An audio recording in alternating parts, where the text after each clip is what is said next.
Ang katanungan natin ay... Sa showbiz news, si Jamela Villanueva na yata ang pinakasikat na non-showbiz personality. Ano ang naging kurso niya nung kolehiyo? Ang sagot mo ay psychology. Na-psych mo ba? Na-psych mo? Masayit ko, ma. Ah. Sense ko eh. Na-sense mo? Feeling mo tama ang sagot mo? Yun ang... Ha? Anong gagawin mo pag nag-uwi ka ng 30,000 pesos? Papambili po ng bagong kuko. Ayan na. Asan yung kuko mo? Hindi to, mama, oh. Swerte At siya. feeling mo ba swerte ang kuko mo? Yan. Ayan. Oo nga, Swerte nabali sana. talaga yung kuko. Nakakaloka. Ang iyong kasagutang psychology ay...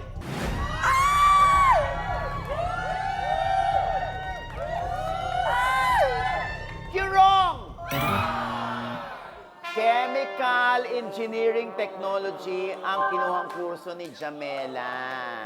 Ayun, nag-aral siya sa Technological University of the Philippines. Ayan. Anyway, mag-uwi ka pa rin ng 20,000 pesos. Congratulations, Felicia. At halika na rito, Brigading, Zimbading, Bombading. Ayan, meron kayong paimbita sa kanila, mga anak. You can follow me on my social media accounts at bomba.ding. I invite you guys to listen to my song on all streaming platforms.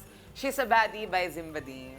And ako naman po, i-follow nyo kami sa social media at Brigading and at House of Ding. And manood po kayo sa Rampa from Wednesdays to Sundays. May show po kami there. Ayan. At, Ako naman po, Felicia Ding sa lahat ng social media platform. Ayan, maraming salamat sa iyo mga kapatid. Ipagpatuloy nyo ang pag-entertain at pagbibigay ligaya sa ating mga manonood, ha? Ayan, salamat sa lahat ng nanood. Kita-kita tayo ulit tomorrow.